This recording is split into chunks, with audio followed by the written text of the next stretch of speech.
aspirants, Namaskar. Hope you all are doing well. My name is Nitika Thakur and welcome to the Supernova classes. तो आज हम पढ़ने वाले हैं Kinnaur district का इतिहास, राइट। किन्नौर की हिस्ट्री पढ़ेंगे एंड किन्नौर की जो हिस्ट्री है सभी बुक्स में जो है वो अलग अलग मेंशन है, थोड़ी अलग अलग स्टोरीज मेंशन है। राजास के जो नाम हैं एंड जो डेट्स हैं उनमें भी काफ़ी डिससिमिलैरिटीज़ देखने के लिए मिलती हैं। तो हम लोग क्या करेंगे, जितने भी स्टोरीज़ हैं उन सभी स्टोरीज़ को साथ में लेके चलेंगे एंड एक बैलेंस्ड वे में जो है किन्नौर को कवर करने की कोशिश करेंगे, ठीक है। तो अगर आपको लेक्चर पसंद आता है तो आप वीडियो को लाइक कीजिएगा, शेयर कीजिएगा, कमेंट कीजिएगा एंड चैनल को आप सब्सक्राइब कीजिए एंड बेल नोटिफिकेशन को आप ऑन कीजिएगा ताकि जब भी हम कोई भी नया लेक्चर अपलोड करें आपको उसकी नोटिफिकेशन मिल जाए। तो देखते हैं किन्नौर, ठीक है। ये है किन्नौर, एट प्रेजेंट जो है ये किन्नौर है, लाहौल स्पीति एंड यहाँ पे आपको मिलेगा शिमला। तो किन्नौर के जो प्राचीन निवासी हैं माइथोलॉजिस्ट के अकॉर्डिंग उन्हें कहा जाता है किन्नर्स, राइट। किन्नर्स जो हैं वो रेस ऑफ डेमिगॉड्स हैं, मतलब देव मानुष इन्हें कहा जाता है। तो सबसे पहले स्टार्ट करते हैं किन्नर शब्द से ही, किन्नर शब्द की जो उत्पत्ति है वो किस तरह से हुई है। तो देखिए यहाँ पे हिमालयास ही थे हमारे एंड कहा जाता है कि प्राचीन समय में यहाँ पे एक किंगडम था, एक राज्य था, हिमालय किंगडम था। उस किंगडम का नाम था किम पुरुष व्रत, राइट, किम पुरुष व्रत। तो एंड यहाँ के जो इनहैबिटेंट्स हैं उन्हें क्या कहा जाएगा, किम पुरुषः, राइट, किम पुरुषः। तो किम पुरुषः का मतलब क्या होता है, किम का मतलब होता है what kind of, right, what kind of and पुरुषः मीन्स ह्यूमन बीइंग, ठीक है। पुरुषः मतलब ह्यूमन बीइंग, तो what kind of human being, कितने अद्भुत लोग, ठीक है। तो वो किसका मतलब हुआ, किम पुरुषः का। एंड किम पुरुषः को क्या कहा जाएगा फिर, किम नरः, ठीक है, किम जमा नरः। तो किम का मतलब ही क्या होता है, व्हाट काइंड ऑफ, नर मीन्स ह्यूमन बीइंग, ठीक है। तो किम पुरुषः को ही कहा जाता है किम नरः, इसका मतलब क्या होता है, what kind of human being, कितने अद्भुत लोग। तो किम नरः से ही बना है किन्नर वर्ड, ठीक है। किम नरः से ही क्या बनता है, किन्नर शब्द। तो इस तरह से जो है वो किन्नर शब्द की उत्पत्ति हुई है कि किम पुरुष व्रत, जो ये किंगडम था, यहाँ के निवासी कौन हुए फिर, किन्नर, ठीक है। तो इनकी जो वॉइस है वो बहुत ही प्लेजेंट वॉइस थी, आवाज़ कि किनकी जो आवाज़ है वो बहुत मधुर आवाज़ थी। तो किनकी आवाज़ बहुत मधुर थी, किन्नर्स की जो आवाज़ है वो मधुर थी एंड इन्हें ही जो है अश्वमुखी लोग कहा गया है, अश्वमुखी लोग, राइट। अश्वमुखी लोग जो है वो किन्हें कहा गया है, किन्नरों को ही कहा गया है, people with horse headed, right. तो आपको जो है वो ये याद नाम रखने हैं कि किन्नर्स को क्या क्या कहा गया है। तो कितने अद्भुत लोग उन्हें ही कहा गया है, अश्वमुखी लोग भी जो है वो उन्हें ही कहा गया है। अब देखते हैं किन्नर का जो उल्लेख है वो कहाँ कहाँ हमें मिलता है, ठीक है। तो सबसे पहले अमरकोश, किन्नर का जो उल्लेख है वो मिलता है अमरकोश में, कुमार संभव में, ठीक है। दूसरा है कुमार संभव, तो कालिदास की बुक है कुमार संभव, तो कुमार संभव में भी हमें किन्नर्स का वर्णन मिलता है। इसके अलावा वायु पुराण में, ठीक है, इसके अलावा वायु पुराण में किन्नरों को महानंद पर्वत के निवासी कहा गया है।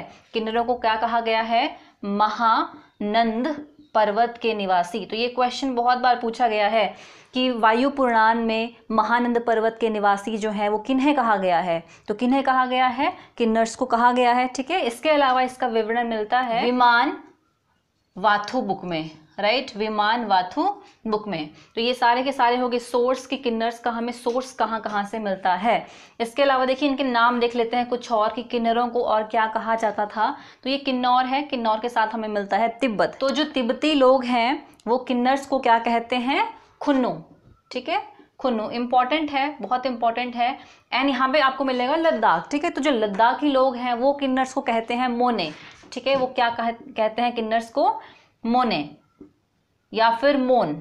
किन्नर्स को ही जो है वो खुरपा कहा जाता है, ठीक है। किन्नर्स को ही क्या कहा जाता है, खुरपा। इसके अलावा इन्हें कहा जाता है खासिया, ठीक है जी, खासिया। बिकॉज खस जो थे किन्नौर में वो 2 पार्ट्स में डिवाइडेड थे, किन्नौरी राजपूत और किन्नौरी जड़, ठीक है। तो इन्हें हम जब ट्राइब्स पढ़ेंगे वहाँ पे बहुत डिटेल में डिस्कस करेंगे। तो खासिया भी जो है वो इन्हें कहा जाता है। तो खुन्नु कौन बोलते हैं इनको, खुन्नु बोलते हैं ये साथ वाले, ठीक है। कौन, तिब्बती लोग जो है वो खुन्नू कहते हैं, लद्दाखी लोग क्या कहते हैं इन्हें, मोने, एंड खुरपास भी इन्हें कहा जाता है, खासिया भी इन्हें कहा जाता है। तो ये आपको नाम याद रखने हैं एंड सोर्सेज आपको याद रखने हैं यहाँ से। तो चलिए अब देखते हैं किन्नौर का इतिहास। तो किन्नौर हमारे पास कोई रियासत नहीं थी, राइट। किन्नौर जो है वो किसका पार्ट था, वो था बुशहर रियासत का पार्ट। तो हम कौन सी रियासत यहाँ पे पढ़ेंगे, बुशहर रियासत को पढ़ेंगे, ठीक है। तो बुशहर रियासत की जो नींव रखी है वो किस राजा ने रखी है, इसके लिए बहुत सारी स्टोरीज़ हैं हमारे पास। उन सभी स्टोरीज़ को जो है वो एक एक करके देखते हैं। तो पहली स्टोरी है कि इस एरिया के जो राजा हैं उन राजा का नाम क्या था, बाणासुर, ठीक है। बाणासुर जो है वो इस एरिया के राजा थे एंड उन्होंने अपनी जो राजधानी है वो कहाँ बनाई थी, शोणितपुर में। तो शोणितपुर के जो राजा हैं वो कौन माने जाते हैं, बाणासुर। और शोणितपुर है आज के समय का सराहन। पहला क्वेश्चन तो यही है कि जो शोणितपुर है वो किसका पुराना नाम है, तो सराहन का पुराना नाम क्या है, शोणितपुर। तो देखिए बाणासुर जो है वो कहाँ का राजा है, शोणितपुर का, सराहन का।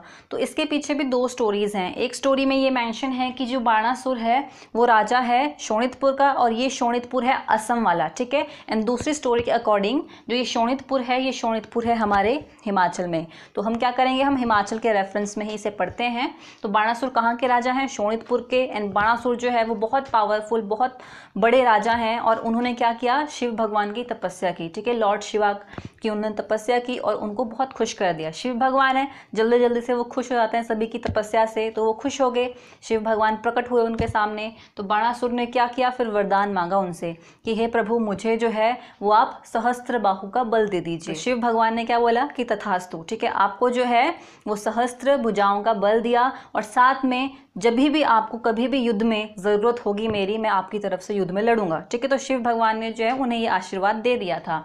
बाणासुर खुश हो गया, बाणासुर वापस आ गए अपने यहाँ पे और शोणितपुर में आराम से रहने लगे। अब देखो ये राजा है, बाणासुर जो है वो राजा है, इनको क्या है, युद्ध करना है। तो इनके साथ तो कोई युद्ध कर ही नहीं रहा है क्योंकि ये बहुत पावरफुल अब हो चुके हैं, सबको हरा दे रहे हैं, तो मन कर रहा है युद्ध करने का। तो उन्होंने क्या किया, शिव भगवान के पास ही चले गए फिर कि हे प्रभु मेरा जो है वो युद्ध करने का मन कर रहा है, प्लीज़ मेरे साथ अब आप युद्ध करो, क्योंकि कोई और तो युद्ध कर नहीं रहा है। पर शिव भगवान को गुस्सा आ गया कि ये क्या भाई, ठीक है, मेरा ही आशीर्वाद दिया हुआ है और मेरे साथ युद्ध कर रहा है, इतना घमंड। तो शिव भगवान ने बोला कि पुत्र कोई बात नहीं, थोड़ा सा रुको आप अभी, और जिस दिन जो है आपके महल का जो झंडा है, जो ध्वजा है उसके ऊपर वो गिर जाएगी, उस दिन समझ लेना कि आपकी जो ये विश है वो पूरी होगी, मतलब आप जो है वो युद्ध करोगे उस दिन, ठीक है। तो अपनी ध्वजा को देखते रहो आपके जो लगी हुई है महल के ऊपर। तो बाणासुर जो है वो फिर वापस आ जाके चलो ठीक है ना। तो बाणासुर की जो एक पुत्री थी, इनकी एक बेटी थी, उस बेटी का नाम था उषा, ठीक है। बाणासुर की बेटी का नाम क्या था, उषा था। एंड उषा सोई हुई थी एक रात को और उनको सपना आया। तो सपने में जो है उनको एक लड़का दिखाई दिया, मतलब एक राजकुमार दिखाई दिया और बहुत सुंदर राजकुमार था, मतलब उषा को जो है वो पसंद आ गया वो राजकुमार। तो जब ये सुबह उठी तो उषा ने अपनी फ्रेंड को फिर ये बात बताई, ठीक है। फ्रेंड से शेयर करते सब लोग, तो उषा ने भी अपनी फ्रेंड से शेयर किया। इनकी फ्रेंड का नाम था चित्रलेखा, ठीक है। इनकी फ्रेंड का नाम क्या था, चित्रलेखा। तो इन्होंने अपनी फ्रेंड को बताया फिर कि मुझे जो है वो रात को सपने में इस तरह से एक राजकुमार दिखाई दिया था और मुझे जो है वो बहुत पसंद है, वो उसी से ही शादी करनी है अब। तो चित्रलेखा जो थी वो बहुत मायावी थी, उन बहुत सिद्धियाँ उनके पास थी। तो उन्होंने क्या किया, फिर एक स्केच बनाया, ठीक है, अपनी पावर्स का यूज़ करके। और फिर वो स्केच उन्होंने दिखाया किसको, उषा को, कि देख ये वही लड़का है, ठीक है, जो दिखा था सपने में। तो फिर उषा ने बोला कि हाँ ये तो वही है। तो चित्रलेखा ने बोला फिर कि टेंशन नहीं, ठीक है, कोई टेंशन नहीं है, मैं हूँ ना यहाँ पे। तो फिर चित्रलेखा जो है वो गई और उठा के लेके आए उस लड़के को वहाँ से, उनके घर से। अब गए कैसे, क्योंकि इनके पास पावर्स थी ना, तो ये हवा में जैसे जाते हैं, ठीक है, तो उस पावर के साथ गए ये। तो फटाफट से गए और फिर उनको लेके आ गए वहाँ से। अब जिसको ये लेके आए थे वो कौन था, वो था श्री कृष्ण का पोता, ठीक है। श्री कृष्ण जो थे, श्री कृष्ण, तो श्री कृष्ण के जो बेटा है उनका नाम क्या था, प्रद्युम्न, और इनके बेटे का नाम था अनिरुद्ध, ठीक है, अनिरुद्ध। तो इस तरह से श्री कृष्ण के ये पोते हो गए फिर, ठीक है। तो श्री कृष्ण का जो पोता था वो दिखा था उषा को सपने में। अब अनिरुद्ध तो पहुंच के वहाँ पे उनके महल में है, उषा के महल में है। तो जब सुबह जो है अनिरुद्ध की नींद खुली और इन्होंने देखा कि ये कौन है मेरे सामने, तो इनको थोड़ा शौक लगा कि मैं कहाँ उठा ये। तो फिर उषा ने जो पूरी बात बताई इनको कि देखो मैंने तो जो है वो आपको सपने में देखा था और मैं आपसे शादी करना चाहती हूँ, इस तरह से। तो फिर अनिरुद्ध ने बोला कि चलो ठीक है, मुझे भी आप पसंद हो, इनको भी वो पसंद आ गई कि चलो ठीक है हम शादी कर लेंगे। तो ये जो उषा है, इसके जो महल के बाहर बहुत सारे पहरेदार थे, तो उन पहरेदारों ने आवाज़ सुन ली कि अरे अंदर से किसी की आवाज़ आ रही है। तो फिर ये सारे भागे यहाँ से और कहाँ गए, बाणासुर के पास कि महाराज महल में जो है वो कोई घुस आया है। तो उसी समय बाणासुर ने अपने महल की ध्वजा को देखा और वो ध्वजा जो है वो गिर चुकी थी। ठीक है, तो बाणासुर ने सोचा कि ये तो पक्का मेरा जो है वो दुश्मन आ गया है। तो ये फुल ऑन तैयारी के साथ चले गए फिर युद्ध करने के लिए, और इन्होंने अनिरुद्ध को बोला कि आप जो है वो मेरे साथ युद्ध करो, अब युद्ध करना पड़ेगा। तो दूसरी साइड द्वारिका में जो है वो अनिरुद्ध को ढूंढने लगे कि लड़का कहाँ गायब हो गया भाई घर से। ठीक है, तो सब लोग ढूंढ रहे हैं अनिरुद्ध को, अनिरुद्ध का कहीं पता ही नहीं चल रहा है, क्योंकि किसी को तो पता नहीं था कि चित्रलेखा उठा के ले गए इनको। तो फिर सबसे इंपॉर्टेंट पर्सन कौन है जो सारी बातें इधर से उधर पहुंचाते हैं, जिनको सारी खबर रहती है, नारायण। नारायण, ठीक है, नारद जी। तो नारद जी पहुंच गए फिर द्वारिका श्री कृष्ण के पास। तो इन्होंने सारी स्टोरी बताई फिर यहाँ पे द्वारिका में कि इस तरह से जो है वो अनिरुद्ध को उठा के ले गई, और अब जो है वो बाणासुर युद्ध कर रहा है किससे, अनिरुद्ध के साथ। तो जो है आप हेल्प करो उनकी। तो यहाँ से श्री कृष्ण, प्रद्युम्न और जो बलराम जी थे वो सब लोग बहुत सारी सेना लेके चले गए, और कहाँ पे आ चुके हैं अभी, यहाँ पे अपने बेटे को बचाने के लिए। तो यहाँ पे क्या होने लग गया, फिर युद्ध हुआ इनके बीच में। युद्ध तो होना ही था अब। ठीक है, तो ये जो बाणासुर है वो हारने लग गया श्री कृष्ण से, तो ये हारेगा ही।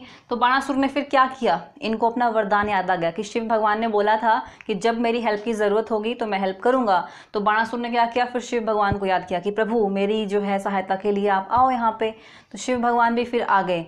अब जो है किसके बीच में युद्ध हो रहा है, अब शिव भगवान के बीच में और जो है श्री कृष्ण के बीच में युद्ध होना स्टार्ट हो गया यहाँ पे। अब भयंकर युद्ध हो रहा है, ना एक हार मान रहा है ना दूसरा हार मान रहा है। तो फिर श्री कृष्ण ने सोचा कि शिव भगवान के रहते हुए तो मैं बाणासुर को नहीं हरा सकता हूँ, कैसे हराएंगे। तो श्री कृष्ण ने क्या किया, इन्होंने बहुत स्मार्टली एक्ट किया, और यहाँ पे इन्होंने क्या किया कि शिव भगवान की स्तुति आरंभ कर दी। ठीक है, शिव भगवान का नाम जपना इन्होंने शुरू कर दिया। तो शिव भगवान को फिर जो है वो सुननी पड़ी इनकी बात की क्या बात है इस तरह से।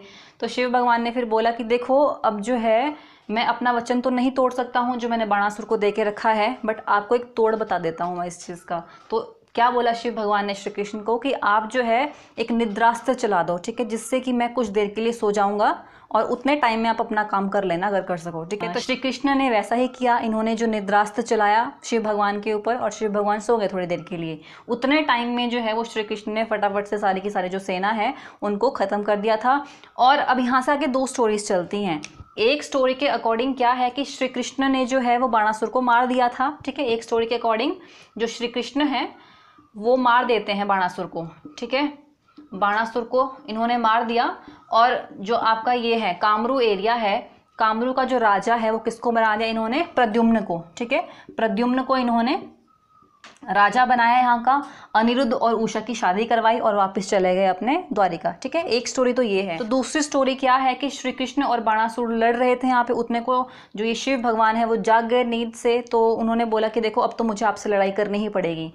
तो श्री कृष्ण ने बोला कि देखिए मैं बाणासुर को नहीं मारना चाहता हूँ। क्यों नहीं मारना चाहता हूँ, क्योंकि मैंने बाणासुर के जो पूर्वज हैं उन्हें ये वचन दिया था कि आपके वंश में मैं किसी को भी नहीं मारूंगा। तो ये बात कौन सुन लेता है, बाणासुर सुन लेता है। और बाणासुर को जो है अपनी गलती का एहसास होता है, वो माफ़ी मांग लेता है कि प्रभु आप मुझे माफ़ कर दीजिए। और वो लड़ाई जो है उस तरह से वहाँ पर ख़त्म हो जाती है। तो जो श्री कृष्ण है वो बाणासुर को नहीं मारते हैं, बाणासुर खुद ही हार मान लेता है। उषा और अनिरुद्ध की शादी करवा देते हैं। और जो प्रद्युम्न है सेम यहाँ पे है ना, जो प्रद्युम्न हैं वो राजा बन जाते हैं कहाँ के, कामरू के। ठीक है, तो एक तो हो गई ये वाली स्टोरीज हमारे पास श्री कृष्ण की एंड बाणासुर की। इसके अलावा थर्ड स्टोरी क्या है कि मथुरा से 3 देवता आए थे। ठीक है, मथुरा से 3 देवता आए थे। उन 3 का नाम था तप पुराण, अन्न पुराण और देव पुराण। ठीक है, देव पुराण। तो ये 3 देव मतलब उस टाइम पे देवता लोग ही होते थे। तो ये 3 देवता थे। तो ये तीनों आ रहे हैं इस साइड को। इन्होंने अलग अलग जगह पे अपना किंगडम स्थापित कर लिया है। तो इसमें से जो ये देव पुराण है, ये देव पुराण आते हैं आगे और ये कामरू वाले एरिया में ही रहना स्टार्ट कर देते हैं। ठीक है, कामरू वाले एरिया में कौन रह रहा है, अभी देव पुराण रह रहे हैं। इनको भी अपना राज्य जो है वो फैलाना था। तो देव पुराण जो है वो फिर आगे की तरफ को जाते हैं, शोणितपुर की तरफ को। शोणितपुर में राजा कौन है, बाणासुर। ठीक है, थर्ड स्टोरी के अकॉर्डिंग बता रही हूँ मैं आपको कि देव पुराण आ चुके हैं कामरू में। ठीक है, शोणितपुर का राजा कौन है, बाणासुर जो है वो यहाँ का राजा है। तो इन दोनों के बीच में जो है वो लड़ाई होती है और जो ये देव पुराण है ये मार देते हैं बाणासुर को। ठीक है, देव पुराण क्या करते हैं, बाणासुर को मार देते हैं और फिर जो कामरू का राजा है वो किसे बनाया जाता है, प्रद्युम्न सिंह को, ठीक है, प्रद्युम्न सिंह को जो है वो राजा बनाया जाता है। तो प्रद्युम्न सिंह जो है वो चंद्रवंशी राजपूत यहाँ पे मेंशन किए गए हैं। तो देखिए ये क्वेश्चन जो है वो एचएस में आ चुका है कि बाणासुर को जो है वो किसने मारा था। 4 ऑप्शन आएंगे आपके पास, देव पुराण, अन्न पुराण, तप पुराण या फिर वेद पुराण, कौन से पुराण ने मारा, ठीक है, तो देव पुराण ने मारा था, पूछा जा चुका है ये। एंड कि कामरू के जो पहले राजा हैं वो कौन हैं, तो वो कौन है, प्रद्युम्न हैं। अब आप चाहे तो श्री कृष्ण जी वाली स्टोरी के अकॉर्डिंग आप देख लीजिए प्रद्युम्न ही राजा बने हैं, चाहे तो इस स्टोरी के अकॉर्डिंग आप देख लीजिए राजा कौन बनेंगे, प्रद्युम्न ही बनेंगे। तो ये हो चुकी हैं आपकी 3 स्टोरीज। अब 4th स्टोरी है CF कैनेडी के अकॉर्डिंग, CF कैनेडी, ठीक है, CF कैनेडी के अकॉर्डिंग जो बुशहर रियासत है उसकी स्थापना जो है वो 1412 में हुई है और वो की थी दाम्बर सिंह राजपूत ने, राइट, दाम्बर सिंह राजपूत ने। क्लियर। तो ये 4 स्टोरीज हैं और ये सारी स्टोरीज हमें देखनी है। क्वेश्चन क्या आता है कि जो शोणितपुर है वहाँ का राजा कौन था, तो वहाँ का राजा कौन था, बाणासुर था। शोणितपुर किसका पुराना नाम है, तो सराहन का पुराना नाम है। बाणासुर की पुत्री का नाम क्या था, तो उषा था। उनकी फ्रेंड कौन, चित्रलेखा। उषा एंड चित्रलेखा के ही टेम्पल्स हैं, किन्नौर में आप देखेंगे तो इन्हीं की टेम्पल्स आपको बहुत सारे मिलेंगे। फिर श्री कृष्ण के पोते का नाम क्या था, अनिरुद्ध था। बाणासुर की जो मृत्यु है वो किसके हाथों हुई है, तो देव पुराण के हाथों हुई है, राइट, देव पुराण। बहुत इंपॉर्टेंट क्वेश्चन है ये। एंड CF कैनेडी के अकॉर्डिंग 1412 में किसने जो है वो रामपुर बुशहर की स्थापना की थी, तो दाम्बर सिंह ने जो है वो स्थापना की थी। तो ये हो चुकी है एस्टैब्लिशमेंट हमारे पास। इन शॉर्ट जो कामरू के पहले राजा बने वो कौन बने, प्रद्युम्न ही बने हैं। उसके बाद ये जो है तिब्बत, ठीक है, ये तिब्बत है। एंड तिब्बत में जो है वो गुगे एम्पायर था, ठीक है, तिब्बत का जो साम्राज्य था वो कौन सा साम्राज्य था, गुगे एम्पायर। 7वीं से 10वीं शताब्दी तक ये जो गुगे साम्राज्य है इसका इन्फ्लुएंस रहता है किन्नौर पे, और उस समय में किन्नौर में जो है वो बौद्धिज्म बहुत ज़्यादा फैलता है। तो आपसे पूछा जाता है कि किस समय में जो गुगे एम्पायर है उनका सबसे ज़्यादा इन्फ्लुएंस रहा है किन्नौर पे। 7th to 10th सेंचुरी में बहुत ज़्यादा इन्फ्लुएंस रहा है गुगे एम्पायर का, ठीक है। इसके बाद हमारे पास जो पहले राजा आते हैं उनका नाम है चतर सिंह, जिनकी आपको रिकॉर्डेड हिस्ट्री मिलती है, राइट। और चतर सिंह जो है वो 110वें राजा माने जाते हैं बुशहर रियासत के इतिहास के, ठीक है। और इन्होंने क्या किया था, कैपिटल कहाँ पे थी अभी रियासत की, तो कामरू में कैपिटल थी। इन्होंने क्या किया कि कामरू से सराहन को शिफ्ट कर दी थी। तो चतर सिंह के समय में जो राजधानी है वो क्या बन गई थी, सराहन, ठीक है। ये इंपॉर्टेंट क्वेश्चन है, बहुत बार पूछा जाता है। सराहन है वो राजधानी किसने बनाई थी, सराहन किसने बना दी राजधानी, चतर सिंह ने, ठीक है। इनके बारे में इतना ही हमें पढ़ना है। अगले राजा आते हैं कल्याण। तो इन्होंने कुछ भी नहीं किया, टाइम पीरियड बहुत कम है इनका। इन्होंने जो है वो कल्याणपुर की स्थापना की, ठीक है। तो कल्याण ने क्या किया है, कल्याणपुर की स्थापना की है। फिर आते हैं हमारे पास कहेरी सिंह, राइट। कहेरी सिंह जो है सबसे इंपॉर्टेंट राजा है किन्नौर के पढ़ने के लिए, इसलिए आप बहुत ध्यान देंगे। सबसे ज़्यादा जो क्वेश्चन पूछे जाते हैं वो कहेरी सिंह से ही पूछे जाते हैं। तो कहेरी सिंह जो है वो कंटेम्प्रेरी हैं मुगल्स में किसके, औरंगजेब। इस समय जो मुगल शासक है उनका नाम क्या था, औरंगजेब। तो औरंगजेब के कंटेम्प्रेरी कौन हो गए यहाँ पे, कहेरी सिंह है। एंड औरंगजेब ने जो है कहेरी सिंह को छत्रपति की उपाधि दी थी, ठीक है। कौन सी उपाधि दी है, छत्रपति। बहुत बारी क्वेश्चन पूछा गया है कि कहेरी सिंह को छत्रपति की उपाधि किसने दी थी, तो किसने दी थी, कहेरी सिंह ने दी थी, ठीक है, मोस्ट इंपॉर्टेंट। इसके अलावा कहेरी सिंह को ही जो है वो अजान बाहु कहा जाता था, अजान बाहु। अजान बाहु कहते हैं जिनकी जो बाजुएं हैं, जिनकी जो आर्म्स हैं वो बहुत लंबी लंबी होती है, मतलब नीज तक होती हैं, ठीक है, घुटने तक जिनकी बाजुएं होती है ना बहुत लंबी लंबी, उन्हें कहा जाता है अजान बाहु। तो कहेरी सिंह को ही क्या कहा जाता था, अजान बाहु। तो छत्रपति भी नहीं कहा गया है एंड अजान बाहु। 2 इंपॉर्टेंट क्वेश्चन हो गए। 3rd question most important, Kaheri Singh ने जो है एक क्वाइन चलाया था, ठीक है, एक सिक्का चलाया था, उसका नाम है तहला क्वाइन, ठीक है, तहला क्वाइन। तहला सिक्का जो है वो किस राजा ने चलाया, तो तहला क्वाइन चलाया है कहेरी सिंह ने है। बहुत फेमस ये रूलर थे। तो जो साथ वाले एरियाज थे वो इन्होंने सारे कैप्चर कर लिए थे, जैसे कि ठियोग हो गया, ठीक है, ठियोग है, बलसन है, ठीक है, बलसन, कोटखाई, कुमारसेन, ये सारे के सारे जो एरियाज हैं वो किसने जीत लिए थे, कहेरी सिंह ने जीत लिए थे। ठीक है, तो हमने कितने क्वेश्चन अभी पढ़े, 3 क्वेश्चन तो मोस्ट इंपॉर्टेंट है। छत्रपति की उपाधि नहीं दी गई थी, ठीक है, किसने दी थी, तो वो दी थी औरंगजेब ने। अजान बाहु किस राजा को कहा गया है, तो कहेरी सिंह को। पहला कॉइन किसने चलाया है, तो कहेरी सिंह ने। अब इनके टाइम पे एक सबसे इंपॉर्टेंट जो बैटल हुई है वो किसके बीच में हुई है, तिब्बत और लद्दाख के बीच में। ठीक है, ये बैटल को आप समझिएगा थोड़ा। देखिए यहाँ पे है तिब्बत, ठीक है, यहाँ पे क्या है, तिब्बत है, और ऊपर आपको मिलेगा यहाँ पे लद्दाख। क्लियर, ये लद्दाख है, यहाँ पे बौद्धिज्म है और यहाँ पे भी बौद्धिज्म है। तो जैसे मान लीजिए हिंदू धर्म है, हिंदू धर्म में जो है वो शैवाइट होते हैं, वैष्णवाइट होते हैं, उसी तरह से जो वो बौद्धिज्म है उनमें भी क्या है कि अलग अलग सेक्ट होते हैं। ठीक है, बौद्धिज्म में भी क्या है, अलग अलग सेक्ट हैं। तो 2 सेक्ट्स थे उस टाइम पे लद्दाख में। एक सेक्ट का नाम था डुग्पा, ठीक है, एक सेक्ट का क्या नाम था, डुग्पा सेक्ट, और दूसरा सेक्ट कौन सा था, गेलुप्पा। ठीक है, दूसरा सेक्ट का नाम था गेलुप्पा सेक्ट। तो ये 2 सेक्ट मतलब बौद्धिज्म के जो 2 सेक्ट हैं अलग अलग, वो यहाँ पे लद्दाख में रह रहे थे। तो इस समय में जो लद्दाख है वो ज़्यादा फेवर किसको कर रहा था, डुग्पा सेक्ट को। ठीक है, यहाँ के जो लामाज हैं, यहाँ के जो लामाज हैं वो कौन से सेक्ट में बिलीव कर रहे थे, डुग्पा सेक्ट में बिलीव करते थे। तो जो गेलुप्पा है उनको कोई भी इंपॉर्टेंस यहाँ पे नहीं दी जा रही थी, तो इनको बहुत बुरा फिर फील हुआ। तो गेलुप्पा सेक्ट वालों ने क्या किया, तिब्बतियों को बुलाया, ठीक है, कि आप जो है हमारी हेल्प करने के लिए आओ यहाँ पे। तो जो तिब्बती हैं वो गेलुप्पा की हेल्प करने के लिए जाएंगे कहाँ पे, लद्दाख में। ठीक है, तो देखिए तिब्बत का जो राजा है उसका नाम है गलदन। गलदन जो है यहाँ का राजा है। एंड जो लद्दाख के राजा थे उस टाइम पे उनका नाम था देवी नामग्याल। प्रोनाउंसिएशन थोड़ी अलग है, दबे रनाम रग्याल, ठीक है, रग्याल। तो इस तरह से जो स्पेलिंग है, बट हम लोग देवी नामग्याल बोलते हैं थोड़ी सी कन्वीनियंस के लिए। अब इनको हेल्प भी तो चाहिए, लड़ाई तो लड़ेंगे बट हेल्प भी चाहिए। ठीक है, तो किन्नौर है, किन्नौर का राजा कौन है अभी, कहेरी सिंह। ठीक है, कहेरी सिंह है किन्नौर का राजा। तो कहेरी सिंह जो है वो किसकी हेल्प करेगा, गलदन की हेल्प करता है। ठीक है, कि चलो हम दोनों साथ में चलेंगे लड़ने के लिए। और यहाँ पे कौन है ऊपर, देवी नामग्याल है, वो भी किसी ना किसी से हेल्प लेगा। तो वो किससे हेल्प लेता है, वो मुगल से हेल्प लेगा। ठीक है, किससे हेल्प लेगा, मुगल। मुगल से इन्होंने हेल्प ली। मुगल में कौन आया था इनकी तरफ से लड़ने के लिए, तो फिदई खान। ठीक है, मुगल में कौन आया था लड़ने के लिए, फिदई खान। एंड साथ साथ में जो कुल्लू है, ठीक है, कुल्लू डिस्ट्रिक्ट हमारा, कुल्लू के उस टाइम पे राजा थे विधि। ठीक है, कुल्लू के जो राजा थे उनका नाम था विधि सिंह। तो विधि सिंह ने भी जो है वो इनकी हेल्प की।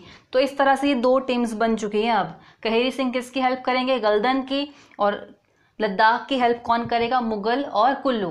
और ये बैटल कब की है हमारे पास, तो 1681 के टाइम पीरियड की ये बैटल है। 3 सालों तक ये बैटल चलेगी, 1681, 82 एंड 83 का एंड तक। ठीक है, 83 के एंड तक जो है ये बैटल होती है, यहाँ पे लड़ाई चलेगी। और इस लड़ाई में जो कहेरी सिंह है मतलब जो गलदन है वो जीत जाते हैं। ठीक है, बैटल में कौन जीत जाएगा, तो गलदन जो है वो ये युद्ध जीत जाता है। देखिए ये वाली जो बैटल है ना, ये हम जब लाहौल स्पीति पढ़ते हैं तो उस टाइम पे भी पढ़ेंगे, सेम बैटल पढ़ेंगे, क्योंकि जो लाहौल है वो लद्दाख के साथ ही अटैच है। एंड लाहौल में भी हम लोगों को बौद्धिज्म देखने के लिए मिलता है। तो जब ये लड़ाई हुई थी तो लाहौल स्पीति में भी बहुत ज़्यादा उसका इम्पैक्ट पड़ा था, इसलिए हम वहाँ पर भी पढ़ेंगे इस चीज़ को। ठीक है, तो इसमें फ़ायदा क्या हुआ, देखिए जो फिदे खान है, फिदे खान को बहुत सारा जो पैसा है वो लद्दाख की तरफ से मिला था हेल्प करने के लिए। तो कुल्लू के जो राजा है विधि सिंह को, इनको जो है वो तांडी वाला एरिया दे दिया था। ठीक है, कि हेल्प की आपने हमारी।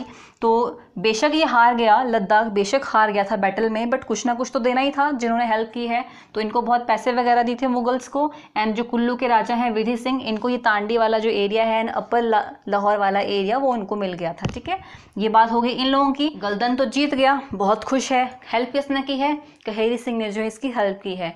तो इन्होंने थैंक यू बोलने के लिए, गलदन ने कहेरी सिंह को थैंक यू बोलने के लिए जो ये हांगरंग वाला एरिया है, ठीक है, ये हांगरंग घाटी है हमारे पास, तो ये जो हांगरंग वाला एरिया है वो गिफ्ट कर दिया था कहेरी सिंह को। तो हांगरंग का जो एरिया है किससे लिया है हमने, मतलब लिया तो नहीं है, गिफ्ट ही किया है। तो किसने गिफ्ट किया है? ये तिब्बत ने गिफ्ट किया है।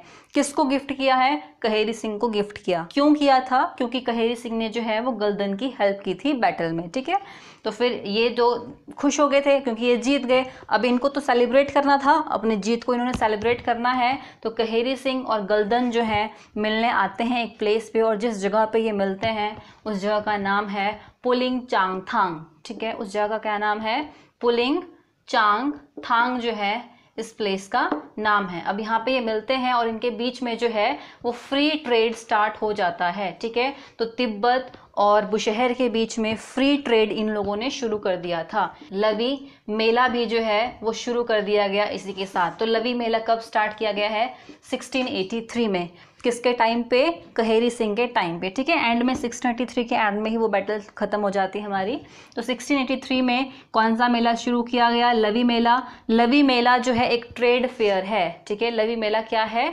एक ट्रेड फेयर है, क्योंकि ट्रेडिंग ही स्टार्ट हुई थी ना बिटवीन तिब्बत एंड किन्नौर, ठीक है। तो लवी मेला एक ट्रेड फेयर है। तो अब इस लवी मेले की जो शुरुआत है किसी ना किसी चीज़ के ट्रेडिंग से तो वो होगी ही, तो वो होती है चमुर्थी घोड़े की बिक्री से, ठीक है। कौन सा घोड़ा, कौन सा हॉर्स? चमुर्थी, ठीक है। चमुर्थी बहुत बहुत फेमस हॉर्स है, चमुर्थी हॉर्स। तो चमुर्थी घोड़े की बिक्री से ही जो है वो लवी मेले की शुरुआत की जाती थी। अब देखिए तिब्बतियों की तरफ से जो है वो चमुर्थी हॉर्स आता था। एंड जो बुशहर है, बुशहर की जो तलवार है, बुशहर की जो स्वॉर्ड है वो बहुत फेमस होती थी। तो स्वॉर्ड एंड चमुर्थी हॉर्स का एक्सचेंज होता था इस फेयर में। क्लियर? तो चमुर्थी घोड़ा रिलेटेड है आपका लवी फेयर से। और ये फ्री ट्रेड चलता रहा कब तक? 1962 तक। ये फ्री ट्रेड कब तक चलता रहा? 1962 तक, क्योंकि उसके बाद जो है इंटरनेशनल बॉर्डर्स जो है वो सील कर दिए गए थे। तो फ्री ट्रेड तो फिर बंद होना ही था, ठीक है। तो ये 1962 तक चलता रहा आपका। तो इस तरह से जो है हमारा कहेरी सिंह कंप्लीट होता है। किन्नौर के मोस्ट इंपॉर्टेंट राजा ये रहे हैं, ठीक है। आपको ध्यान रखने सारे के सारे पॉइंट्स जो हमने पढ़े हैं। अगले राजा आते हैं विजय। बुशहर के राजा कौन है? विजय सिंह है। कुल्लू के राजा कौन है? मान सिंह है। एंड कुमार सेन के राजा कौन है? अजमेर है। अब देखिए ये जो मान सिंह है ये बहुत बहुत फेमस राजा हैं और बहुत बड़े राजा हैं। इन्होंने क्या किया है? ये कुल्लू में बैठे हैं तो इन्होंने जो मंडी है वो जीत लिया है, बंगाल वाला एरिया जीत लिया है, ऊपर को लाहौल स्पीति वाला एरिया बहुत कैप्चर कर लिया है, ठीक है। इन साथ साथ में यहाँ के जो ये एरियाज़ हैं इन एरियाज़ को भी इन्होंने कैप्चर करना स्टार्ट कर दिया है। तो जो विजय सिंह है वो तो बदला लेना चाह ही रहे हैं, ठीक है। अपना एरिया जो है वापस लेना चाहते हैं मान सिंह से, क्योंकि मान सिंह के साथ जो है वो इनकी खुंदक अब बढ़ गई है, ठीक है। अजमेर सिंह की भी बिल्कुल भी नहीं बनती है मान सिंह के साथ। क्यों नहीं बनती है मान सिंह के साथ? क्योंकि मान सिंह का जो अफेयर है वो चल रहा था अजमेर की वाइफ के साथ, ठीक है। तो इनकी क्यों बनेगी फिर? बिल्कुल भी नहीं बनती है। तो क्या किया विजय ने और अजमेर ने, इन दोनों ने प्लानिंग की कि हमें जो है वो बदला लेना है। किससे? मान सिंह से बदला लेना है और इसका तो कुछ करना पड़ेगा अब। तो इन लोगों ने क्या किया? मान सिंह को बुलाया श्रीकोट के किले में, ठीक है। कहाँ बुलाते हैं इसको? श्रीकोट के किले में बुलाते हैं धोखे से, और इसको जो है वो यहाँ पे मार देते हैं, ठीक है। तो मान सिंह को जो है वो कौन मरवा देता है? विजय सिंह। कहाँ के हैं ये? बुशहर के हैं। और साथ में कुमार सेन के राजा जिनका नाम है अजमेर सिंह। तो ये किसको मरवा देते हैं? मान सिंह को। कहाँ पे? श्रीकोट के किले में। Most important question, right, most important question है। इसके अलावा ये कहा जाता है कि जो कुल्लू का जो राजा है मान सिंह, वो अपने साथ रघुनाथ जी की एक छोटी सी मूर्ति रखते थे, ठीक है। हमेशा ही रघुनाथ जी की एक मूर्ति रखते थे। तो जब विजय ने इनको मारा तो इन्होंने यहाँ से वो आइडल ले ली, इनसे वो मूर्ति ले ली और उस मूर्ति की स्थापना कर दी। कहाँ पे? सराहन में। रघुनाथ जी की मूर्ति की जो स्थापना है कहाँ कर दी इन्होंने? सराहन में। जिस तरह से कुल्लू का दशहरा फेमस है उसी की तर्ज पे सराहन में भी फिर क्या मनाना शुरू किया गया? दशहरा मनाना शुरू किया गया। तो सराहन का जो दशहरा है वो भी बहुत फेमस है, बहुत बड़े लेवल पे वो मनाया जाता है। तो ये हो गया हमारा विजय सिंह से रिलेटेड। सिर्फ 2 ही क्वेश्चन हम लोग को पढ़ने हैं। एक तो आपको कुल्लू वाला मान सिंह वाला कॉन्सेप्ट क्लियर होना चाहिए, कहाँ मरवाया था इनको? श्रीकोट के किले में मरवाया था, ठीक है। और सराहन में जो दशहरा बड़े लेवल पे सेलिब्रेट किया जाने लगा वो किसके टाइम से किया जाने लगा? तो विजय के टाइम से ही, ठीक है। इनके बाद आता है अगला राजा राम सिंह, ठीक है। विजय के बाद जो अगले राजा हैं वो है राम सिंह। तो राम सिंह ने कुछ भी नहीं किया है, इनके टाइम पे इन्होंने सिर्फ रामपुर की स्थापना की है, ठीक है। तो ये जो रामपुर बुशहर है सेम, ठीक है, रामपुर, यहाँ पे आपको रामपुर मिलता है। तो रामपुर की स्थापना जो है वो किसने की है? राम सिंह ने जो है वो रामपुर की स्थापना की है। क्लियर? और अपनी जो कैपिटल है वो भी कहाँ शिफ्ट कर दी? फिर रामपुर ही। तो अभी कैपिटल क्या बन चुकी है, रामपुर जो है वो राजधानी बन चुकी है, ठीक है, राम सिंह के टाइम में। अगले राजा आते हैं हमारे पास उग्र सिंह, ठीक है। अगले राजा कौन आते हैं, उग्र सिंह। बलसन है, ठियोग है और हाटकोटी है, कोटगढ़ कोटखाई वाला एरिया, सारा का सारा एरिया किसके पास है, उग्र सिंह के पास है, ठीक है। ये वाला एरिया आप समझ सकते हैं। उग्र सिंह के समय में क्या होता है, गोरखास की एंट्री हो जाती है इस टाइम पे, ठीक है। हिमाचल में गोरखास की जो एंट्री है वो हो चुकी है, ठीक है, सिरमौर से होते हुए जिस तरह से वो आगे बढ़ते हैं।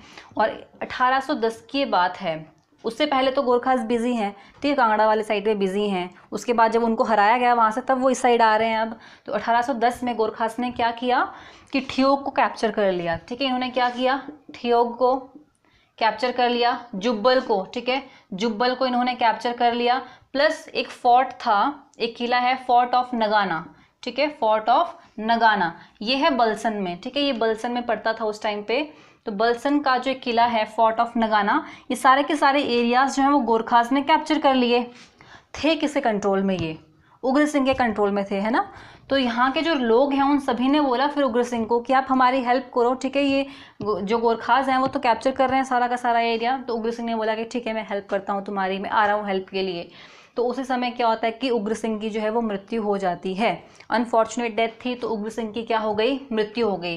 गोरखास को क्या है, गोरखास के पास तो प्लस पॉइंट मिल गया इनको यहाँ पे।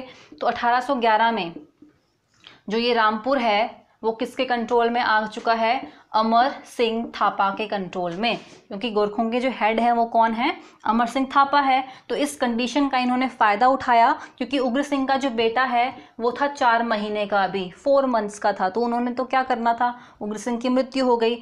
तो ये रामपुर जो है वहाँ पे किसने अपना कब्जा कर लिया था, अमर सिंह थापा ने। कितने में, 1811 में। तो अमर सिंह थापा ने सोचा कि अब जो है मैं इनके बेटे को भी मार दूंगा, तो सारा का सारा मेरा ही फिर हमेशा के लिए। तो उग्र सिंह का जो बेटा था उनका नाम क्या था, महेंद्र, ठीक है, महेंद्र जो है वो इनके बेटे का नाम था। 4 महीने के ये अभी थे।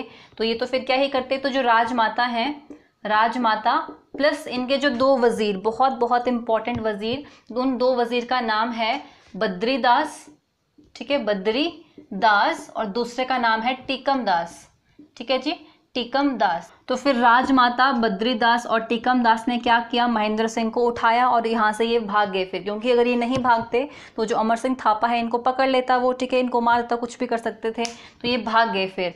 तो जब ये इनको लेके भाग रहे थे तो छोलतू ब्रिज के पास, ठीक है, छोलतू ब्रिज, छोलतू पुल के पास जो है एक लड़ाई लड़ी जाती है। छोलतू ब्रिज कहाँ पे है, चिड़गांव के पास, ठीक है, छोलतू ब्रिज कहाँ है, चिड़गांव के पास जो है वो छोलतू ब्रिज है। तो छोलतू ब्रिज के बीच में जो है इनके बीच में बैटल होती है, गोरखास एंड इन लोगों के बीच में। तो वहाँ से फिर बैटल में तो किस तरह से ये जीत पाते, फिर दोबारा से ये जो है वो छोलतू ब्रिज के पास से भाग रहे हैं, एंड भागते भागते कहाँ पहुँच जाते हैं, वांगतू ब्रिज के पास, ठीक है, वांगतू ब्रिज के पास पहुँच जाते हैं। वांगतू ब्रिज है कहाँ पे, सतलुज रिवर के ऊपर, ठीक है, सतलुज रिवर बह रही है। तो वांगतू ब्रिज कहाँ पे है, सतलुज रिवर के ऊपर। जब ये भाग रहे होते हैं, इन्होंने वांगतू ब्रिज को क्रॉस कर लिया इस साइड आगे। फिर इन्होंने लोकल लोगों की सहायता से, वहाँ के जो लोकल लोग थे उनकी हेल्प से इन्होंने क्या किया, वांगतू ब्रिज को ही तोड़ दिया। वांगतू ब्रिज को तोड़ दिया तो फिर जो वो गोरखास थे वो कैसे आ पाते इस साइड। तो इस तरह से जो है इन्होंने अपनी जान बचाई और ये कहाँ चले गए, ये चले गए कामरू, ठीक है, कामरू वाले जो एरिया में ये लोग छुप गए थे उस टाइम पे। तो अभी जो अमर सिंह थापा है वो कहाँ बैठा है, रामपुर में बैठा है अमर सिंह थापा। और उन्होंने क्या किया, 1812 तक, ठीक है, 1812 तक बहुत कोशिश की कि ये महेंद्र सिंह को ढूंढ ले, उसको पकड़ लें, ठीक है, किसी तरह से, बट ये नहीं ढूंढ पाए थे उनको। फिर 1812 में इन्होंने क्या किया कि चलो संधि कर लेते हैं हम लोग, राजमाता और जो ये बद्रीदास और टीकम दास है इनके साथ। तो इनको कहा गया था कि आप जो है हमें 12,000 रुपये पे कर दीजिए एनुअली, आपको 1 साल के 12,000 रुपये पे करने हैं और आप सराहन वाले एरिया में आप रह सकते हैं, ठीक है। तो इनको कहाँ रहने के लिए परमिशन दे दी थी, सराहन वाले एरिया में रहने के लिए परमिशन दे दी थी। कितने रुपए में, 12,000 रुपये आपको पे करने हैं एनुअली। तो इस तरह से ये काम चल रहा है अभी, ठीक है, सराहन वाले एरिया में ये रहने लग गए हैं। और 1812 में अभी कौन रह रहे हैं यहाँ पे, अमर सिंह थापा है रामपुर में। 1813 में फिर 1830 में अमर सिंह थापा जो है ये अर्की चले जाते हैं। अर्की कहाँ पे है, सोलन में, क्योंकि गोरखों का जो हेडक्वार्टर था वो कहाँ पे था, अर्की में ही था, ठीक है। और 1813 में जो कंडीशन बहुत ख़राब होने लगी थी, गोरखा से अगेंस्ट सभी लोगों ने रिवॉल्ट करना स्टार्ट कर दिया था, तो उनकी कंडीशन कुछ ठीक नहीं थी उस टाइम पे। तो फिर 1813 में जो ये अमर सिंह थापा है वो कहाँ चले गए, अर्की चले गए थे। अब फिर गोरखों के अगेंस्ट जो है वो बहुत सारा रिवॉल्ट सभी लोगों ने करना स्टार्ट कर दिया। अंग्रेज़ लोग आ गए थे, अंग्रेज़ों ने क्या किया, गोरखों को भगाना शुरू कर दिया। अंग्रेज़ों की हेल्प किसने की थी, जो लोकल वजीर थे, जो लोकल लोग थे, यहाँ के जो राजा थे, पहाड़ी राजा, सभी लोगों ने किसकी हेल्प की थी, ब्रिटिशर्स की हेल्प की थी गोरखों को भगाने के लिए। तो फिर जो ये दो हमारे पास वजीर हैं, बद्रीदास और टिक्कम दास, इन लोगों ने भी हेल्प की किसकी, ब्रिटिशर्स की, किनको भगाने के लिए, गोरखों को भगाने के लिए। गोरखे जो है 1815 में गोरखे हिमाचल प्रदेश से जा चुके थे। अब ये एरिया जो है वो किसके कंट्रोल में आ चुका है, ब्रिटिशर्स के कंट्रोल में आ चुका है, ठीक है। क्योंकि गोरखों को भगाने के बाद अंग्रेज़ों ने क्या किया था, अपना शासन चला लिया था इस एरिया में। तो अंग्रेज़ों ने फिर क्या किया कि जो राजमाता है उनको ये सारा का सारा एरिया फिर वापस कर दिया, ठीक है, कि आप लो अपना एरिया और आप चलाओ। बद्रीदास टिक्कम दास उनके वजीर, बढ़िया उन्होंने काम चलाना शुरू कर दिया। तो सारा एरिया वापस कर दिया, सिर्फ दो एरिया वापस नहीं किए थे। एक कोटगढ़ ने दिया वापस, ठीक है, एक जो है वो कोटगढ़ वापस नहीं किया था, और दूसरा राविनगढ़। तो राविनगढ़ एरिया भी जो है वो वापस नहीं किया। ये दो एरिया जो है वो अंग्रेज़ों ने अपने पास रखे, बाकी एरिया जो है उनको वापस कर दिया। तो फिर बाद में जो है वो यहाँ के राजा बन गए कौन, महेंद्र सिंह। जब भी बड़े हुए तो महेंद्र सिंह राजा बन गए हैं। एंड 1850 में जो है वो महेंद्र सिंह की फिर डेथ होती है बाद में। तो इन्होंने काफ़ी टाइम फिर शासन किया, आराम से चलाया अपना राजकाज जो भी इन्होंने चलाना था। तो इनकी मृत्यु कब हो जाती है, 1850 में हो गई है महेंद्र सिंह की मृत्यु। तो बुशहर के जो अगले राजा बनते हैं उनका नाम है शमशेर सिंह, ठीक है, शमशेर सिंह। और शमशेर की जो है वो ब्रिटिशर्स के साथ कुछ ज़्यादा अच्छी बनती नहीं है, ठीक है, क्योंकि जब 1857 का रिवॉल्ट होता है तो उस समय में शमशेर सिंह जो हैं वो ब्रिटिशर्स की हेल्प नहीं करते हैं, ठीक है, ब्रिटिशर्स की हेल्प इन्होंने नहीं की थी।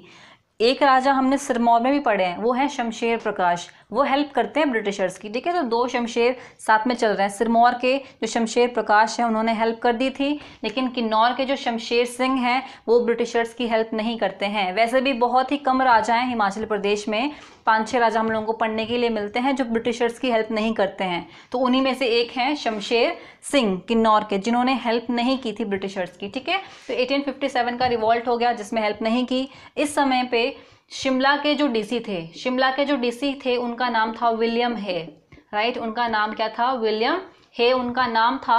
तो फिर अंग्रेज़ों को तो गुस्सा आना ही था कि हमारी हेल्प ही नहीं कर रहे हैं ये लोग। तो अंग्रेज़ों ने फिर इन्होंने क्या किया कि अब जो है हम अटैक कर देंगे किसके ऊपर, शमशेर के ऊपर, ठीक है। लेकिन उस समय क्या हो रहा था कि जो हिंदुस्तान तिब्बत रोड है, हिंदुस्तान तिब्बत रोड की कंस्ट्रक्शन चल रही थी।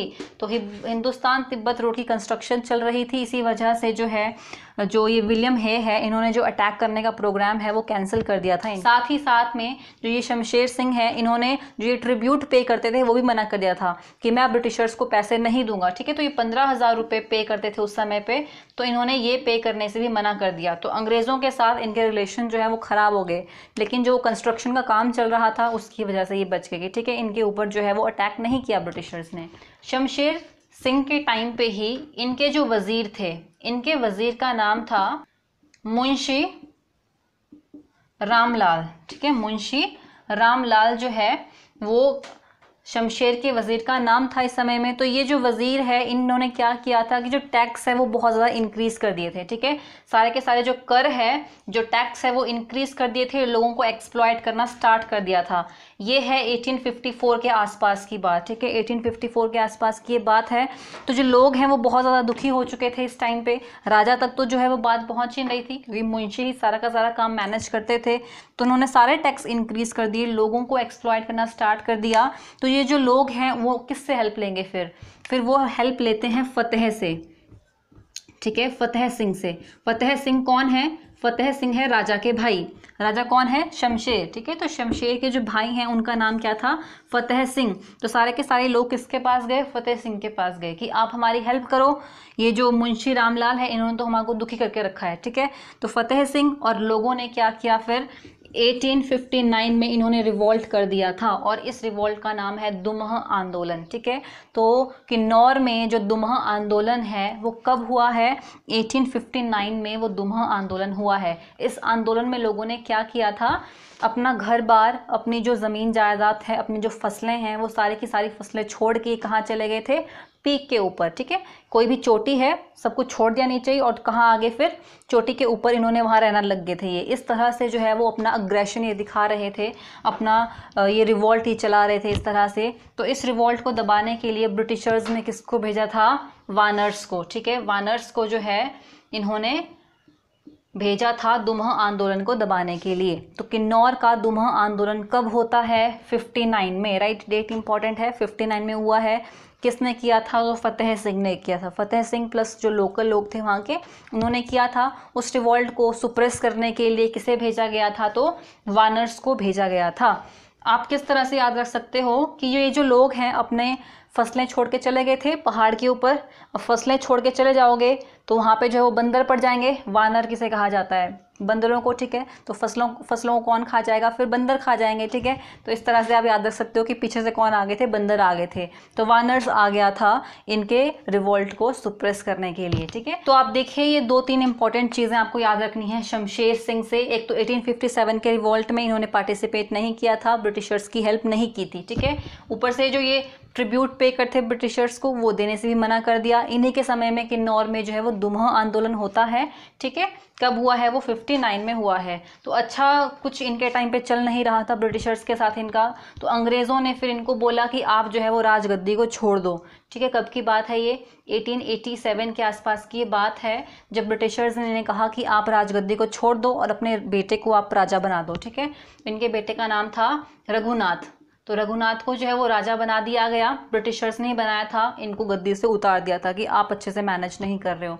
तो जो रघुनाथ है, इन्होंने जो ये चीनी एरिया है उस एरिया की नींव रखी थी। चीनी हम पढ़ेंगे, चीनी क्या है बहुत ध्यान रखिएगा आप। तो चीनी एरिया की 1895 में जो है इन्होंने नींव रखी थी। लेकिन फिर क्या हुआ? रघुनाथ की जो है वो मृत्यु हो जाती है जल्दी ही। ठीक है, रघुनाथ की क्या हो गई? मृत्यु हो गई। अब आप खुद देखो, जो ये राजा था उसकी मृत्यु हो गई, शमशेर को तो साइड में बिठा के रखा है पहले ही। रघुनाथ के कोई बेटा है नहीं, कोई भी बच्चा नहीं है जिसको अगला राजा बनाया जा सके। तो फिर ब्रिटिशर्स के तो मजे आ गए यहाँ पे कि सारा का सारा उन्हीं का ही। तो अंग्रेज़ों ने क्या किया कि जो मंगत राम है, ठीक है, मंगत राम को जो है वो चीफ वजीर बना दिया इस एरिया का। इस रियासत का जो चीफ वजीर है वो किसे बना दिया गया था? मंगत राम को बना दिया गया था। फिर जो लोग हैं यहाँ के और जो शमशेर हैं उनको टेंशन हुई थोड़ी कि अब क्या किया जाए, इस तरह से तो जो है वो अंग्रेज़ों के हाथ में राजकाज चला जाएगा। तो शमशेर सिंह ने क्या किया, फिर यहाँ पे गढ़वाल पड़ता है, देखिए, ठीक है, ये गढ़वाल है। गढ़वाल के जो राजा हैं उनके भाई को इन्होंने अडॉप्ट कर लिया था। उनका नाम था सुरेंद्र शाह। ठीक है, उनका नाम क्या था? सुरेंद्र शाह। गढ़वाल के राजा के भाई को, मतलब सुरेंद्र शाह को जो है अडॉप्ट कर लिया किसने? शमशेर सिंह ने, कि ये जो है वो अब राजा, ये मेरा बेटा हो गया, इनको जो आप राजा बना दो। लेकिन लोगों ने और ब्रिटिशर्स ने जो है वो एक्सेप्ट नहीं किया। क्यों एक्सेप्ट नहीं किया? कि ये जो है वो आपका बेटा तो है ही नहीं, ठीक है, इसमें जो है वो आपका खून नहीं है, तो ये आपका बेटा नहीं हुआ, तो हम इनको कैसे राजा बनाएं? तो ब्रिटिशर्स ने मना कर दिया। लेकिन शमशेर सिंह का एक लिविंग सन भी था इस टाइम पे, एक बेटा जो था वो जिंदा था, वो उनकी कॉन्क्यूबाइन का बेटा था। उनका नाम था पदम सिंह। ठीक है, उनका नाम क्या था? पदम सिंह। कॉन्क्यूबाइन का बेटा था वो इनकी, तो इनका नाम है पदम सिंह। तो पहले तो जो है वो ब्रिटिशर्स ने पदम सिंह को भी एक्सेप्ट नहीं किया, बट बाद में जो है पदम सिंह को इन्होंने राजा बना दिया था। तो पदम सिंह को अंग्रेज़ों ने राजा कब बनाया था? 1914 में। ठीक है, नवंबर 1914 में पदम सिंह को जो है वो राजा एक्सेप्ट कर लिया गया था। तो पदम सिंह ने भी ब्रिटिशर्स की हेल्प की थी। जो फर्स्ट वर्ल्ड वॉर हुआ था, फर्स्ट वर्ल्ड वॉर में जो है वो पदम सिंह ने हेल्प कर दी, किसकी? ब्रिटिशर्स की। अब ये काम चला रहे हैं, मज़े में काम चल रहा है। तो आप लास्ट रूलर समझ लीजिए पदम सिंह को ही। 1947 तक जो राजा रहे हैं बुशहर रियासत के, वो कौन थे? पदम सिंह ही। तो बुशहर रियासत के अंतिम राजा पदम सिंह ही माने जाते हैं। फिर पदम सिंह के जो बेटे हैं उनका नाम है राजा वीरभद्र सिंह। ठीक है, राजा वीरभद्र सिंह जानते होंगे आप सभी, हिमाचल प्रदेश के 6 बार मुख्यमंत्री रह चुके हैं ये। तो राजा वीरभद्र सिंह जो हैं वो बुशहर जो रियासत हैं उसके 131st रूलर माने जाते हैं। ठीक है, बुशहर रियासत के 131st रूलर ये माने जाते हैं राजा वीरभद्र सिंह। तो 1947 में जो है हम आज़ाद हो गए थे। 1948 में देखिए हिमाचल प्रदेश बना। ठीक है, हिमाचल कब बना है? 1948 में। और जो ये बुशहर रियासत है ये हिमाचल प्रदेश में मर्ज हो जाती है, हिमाचल प्रदेश का ये हिस्सा बन जाती है। और ये कौन सा डिस्ट्रिक्ट बनता है? महासू डिस्ट्रिक्ट। ठीक है, ये कौन सा डिस्ट्रिक्ट बनाया जाता है? सारा का सारा महासू डिस्ट्रिक्ट।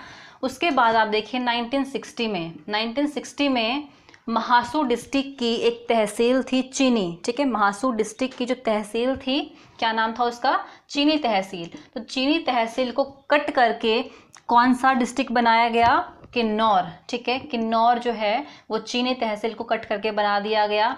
और ये जो है हिमाचल प्रदेश का 6th डिस्ट्रिक्ट बना था। हिमाचल प्रदेश का छठा जो डिस्ट्रिक्ट है वो कौन सा बना? किन्नौर बना। कब बना था? 1960 में बना। तो ये जो चीनी तहसील थी, इसके अलावा रामपुर तहसील के 14 विलेजेस, ठीक है, 14 विलेजेस रामपुर से लिए गए थे प्लस चीनी तहसील, इनको इकट्ठा करके क्या बनाया गया? किन्नौर डिस्ट्रिक्ट बनाया गया था। तो इस तरह से 1960 में किन्नौर जो है वो हिमाचल प्रदेश का 6th डिस्ट्रिक्ट बन जाता है। तो हमारी जो किन्नौर की हिस्ट्री है वो इस तरह से कंप्लीट होती है। आई होप आपको ये समझ आई होगी। देखिए किन्नौर की जो हिस्ट्री है, उनके जो राजा हैं, उनकी जो डेट्स है, स्टोरीज हैं, सारी बुक्स में अलग अलग सोर्सेज में अलग अलग मेंशन है। जितने भी ऑथर्स हैं उनके बहुत डिस्प्यूट है इनको लेके। तो मोस्ट अप्रोप्रिएट वे में जो सबसे ज़्यादा ठीक लगा वो हमने पढ़ा है आज। आपको भी अगर कोई स्टोरी पता है तो आप कमेंट कर सकते हैं। ठीक है, तो चलिए हम मिलते हैं अब नेक्स्ट लेक्चर में। टिल देन हंसते रहिए, मुस्कुराते रहिए और पढ़ते रहिए। ओके।